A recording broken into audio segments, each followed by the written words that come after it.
That's it's an interesting take, man. You gotta have confidence in yourself, though. I'll give him that. Okay. But Tyreek has already commented, by the way. He said, good for him. But do you guys have a bulletin board? And if you do you have any material on that bullet? Like, how motivating is this for you, Patrick, and the Chiefs? Yeah, I mean, I think you're more motivating on yourself in being in the Super Bowl. If you're not ready to play for the Super Bowl, I don't think you're going to get ready. So he is a fast dude. He's a great receiver. But I like my guy versus anybody. If I had you race Tyreek, okay, so if he ran backwards, could he run 100 yards faster than you if he went backwards and you went forwards? Man, I feel like I can get him in 100 running backwards. I don't know off the start. I feel like off the start he'd still be pretty quick. We always talk about it. I always say if we just ran a straight 100, I think I need at least 30 yards. But I mean, we could test it. Well, you would probably have to give Brady 30 if you ran 100 yards with him. Do you think? I mean, if me and Brady both ran 100 yards, I feel like both of us are going to need to be on the oxygen tank after. So I don't think we're going to plan on doing that anytime soon. Have you hung out with Brady other than playing a football game? I have not actually. Just having crossed paths in that way, I've heard a lot of great things about him. I heard he's a great guy to hang out with, but have not gotten that opportunity. I could see you playing golf. I think you guys would probably do okay. Yeah, I'm sure we'll have a lot of fun. I'm not sure how the scores would look, but I'm sure we'd have a lot of fun out there on the course. Do you know, when will you know your first play in Super Bowl 55? I probably won't know. I don't think Coach Reed really comes out with the full first 15s and all that different type of stuff until that Friday before the game. He kind of gives me a little sneak peek before everybody else to make sure we're good to go. But you'll have a good idea of what he's thinking kind of during the week. How much input do you have in that? I have a good amount. I mean, him, Coach Bieniemy, and Coach Kafka both come to me on pretty much every single play right after we run it or throughout the day, throughout practice, and they ask me what I'm liking, what I'm feeling, how I feel this can attack certain places in their defenses, and they give me a good idea. And actually, it's kind of a funny story. Whenever that last game of the season, when Chad Henne got the start, I made my own first 15, kind of see how close I could get the coaches, and I was actually pretty close. I have a good feel for what Coach Reed's thinking. If I would have told you back in college, one day you're going to go toe-to-toe with Brady in the Super Bowl, what would you have said at that point? Yeah, I mean, I thought it would I didn't know he would be on the Tampa Bay Buccaneers, I'll tell you that. I thought it was going to be I'd have been on the NFC somewhere, but I mean, it's special. I mean, I've had a great start to the career, but it's because I'm in a great organization with a lot of great people around me, and I just try to take advantage of all the opportunities that I've been given, and don't let them take them for granted. And I understand that it's been a blessed situation, and I'm going to try to do whatever I can to get another Super Bowl ring. But when did you know you could play at this level or on the level with the great quarterbacks in the game? I didn't know I could play and be in Super Bowls like this until I was in the NFL and I made my first Super Bowl. I don't think you know that you have a great team around you and you know that you're doing everything the right way. But until you get to that game, to this game, you don't understand exactly what it takes. And so I think going into this season, I had a lot more confidence in myself and in my teammates because I knew what it took to get to the Super Bowl. What did you take away from the loss against the Patriots in the AFC title game a couple of years ago? A lot of times, the Bulls couldn't get by the Pistons. The Pistons couldn't get by Larry Bird and the Celtics. Like, there's certain teams, like, you have to get by them, and once you get by them, then you never look back. And I don't know if you learned anything after you lost that game.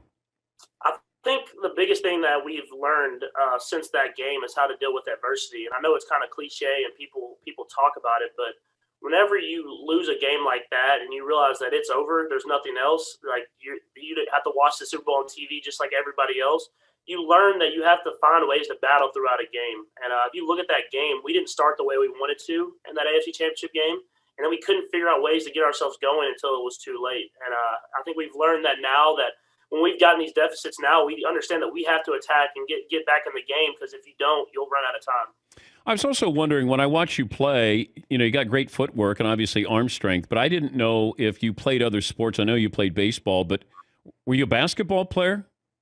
I was a big basketball player. I thought I was going to be a basketball player growing up. I was taller kid. And I played point guard and all that different type of stuff. And then I got to my freshman year of high school, and I was like 6'2", 6'3", whatever I am right now, and I never grew again. And I figured how I played wasn't going to make it in the NBA. Who did you want to be? Oh, when I was younger, I mean, obviously you watched. When I was really young, I watched Michael Jordan and stuff like that. But then it was Allen Iverson, man, dude. Watching AI and all the crossing over. I didn't have the quickness, but I felt like I could still make some moves out there. Did you ever meet him? I haven't got to meet him yet. I mean, a tremendous player, and hopefully one day I'll get to meet him. He's Patrick Mahomes. He's joining us on behalf of. Well, you want to make sure you get to the big game. On behalf of AirShare, the safe and simple way to fly private, I'm assuming Mom and Dad are flying AirShare. They are, and we have a great partnership. They actually fly my parents and my family out to every single home game, and so they're able to be there for every single home game that we have at Arrowhead, which is awesome. Makes it a lot easier for me, and then in the off season, I get a few flights here and there as well, which helps out a lot as far as me trying to make some golf trips and some business trips and stuff like that. That's nice. That's nice, being this entrepreneur. What's the best thing you bought since you signed your contract? What would surprise us, whether it's big or small? The best thing that I bought, I bought a car, but that's super simple. I feel like everybody buys a car. I actually bought a plot of land that I'm going to build a house in Kansas City. I figured my contract has a couple years on there, so I'll be here for a little bit. So I got a plot of land, and I'm going to build a house out here. Would you have a mini football field, a basketball court? Like you're going to have the full thing? I know you're having a daughter, so you're going to. Oh yeah. Oh no, I do have I'm going to have a half a football field, so I can get some work in with some guys out there. I have a basketball court, but don't tell Brett Beach. That's not for me. That's for the kids. Of course it is.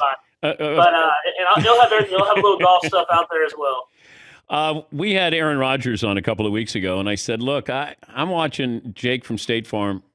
The arms are getting a little too big. I'd like to test Jake from State Farm, Patrick. I think he might have some illegal substances in there. Dude, all of a sudden, man, the year before, he came out, he was kind of a fit dude, and then all of a sudden the next year, I'm like, man, dude, you're making me look small over here in these commercials, dude. You got to at least calm it down a little bit. I think it should be in your contract. He has to wear long sleeve shirts. He's at least got to wear a little bit looser shirts. That one when we were playing cornhole, he came out with spandex, dude. He was looking huge. I had to puff out my chest a little bit. Well, Rodgers went short sleeve in the next commercial. I don't know if Aaron was doing a party pump, but I wouldn't mess with Jake. I really wouldn't. Yeah, I might have to get him out here. Maybe play a little bit of fullback tight end for us. You might have to make some plays out there with it. You're good with Kelsey. Bruce Arians said that the Buccaneers have a big advantage by playing at home, and you've already played there this year, and there's no fans, or at least you don't have the true home field advantage. Is it a big advantage for them to be playing at home? We'll see. I guess. I feel like we've had the lucky enough to go there and find a way to win a game. They have a really good football team that's playing better football even than when we played them last time. But at the same time, it's a Super Bowl. You're going to be on a big stage no matter what. But as far as an advantage, we will see because it's the first time it's ever been done. How many times you go to the line of scrimmage and you go, "This is going to be a touchdown"? There's certain looks. It's not as much as you'd think. The crazy part is half the time I'm like, oh, this would be a nice completion. And I'll throw it to these guys, and they somehow score touchdowns. And so I'm just running behind them, and I'm just kind of like, oh my gosh, these dudes are still going. You get a lot of good looks, and you understand why Coach Reed calls plays and Coach Bieniemy, and they'll call a play, and when they call it and we get that perfect look, you know there's a good chance that you're going to have a chance at a touchdown. I don't understand what's going on with Eric Bieniemy here, Patrick. I don't think he's going to get a job. I don't understand. What am I missing here? I know, selfishly you get to keep him, but, he's older than Mike Tomlin, and he hasn't had a head coaching job.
Up here, Patrick.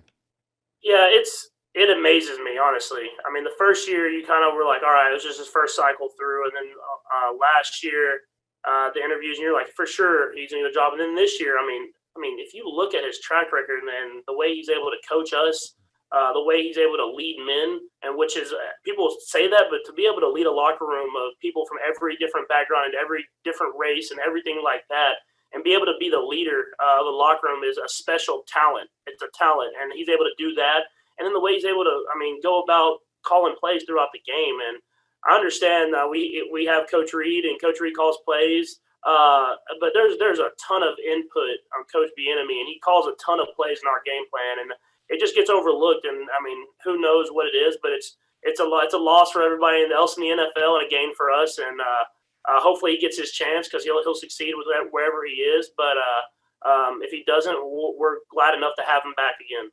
We've come a long way since you dented my my face in the man cave in New York when you threw the football. That was before the draft, where you put it, I think, right on my nose with that large float that I had. You know what? Chiefs should have known right then they had their guy. Yeah, no, for sure. That definitely, I think, rose me up the draft ranking a little bit. I was hoping the second or third round got it before that throw. How's mom, by the way? I was worried about her when you got hurt. And can you make it? Can you tell me? Did you have a concussion, or you're just in the concussion protocol? I was in the protocol. Okay. I don't know if it was necessarily actually a concussion, but you never know. They never know exactly with those injuries. But I know I've had no symptoms, no lingering effects since, and so I feel completely normal. And I feel like I played completely normal this last weekend. Yeah, mom was upset. Did you find out what she was tweeting during the game when you got tackled? Yeah, man, it's hard to. I try to keep my family off Twitter as much as possible, but it's hard to tell your mom what to do. So I let her go. But yeah. just being a mama bear. Yeah, you can't scold her. You know, it's normal.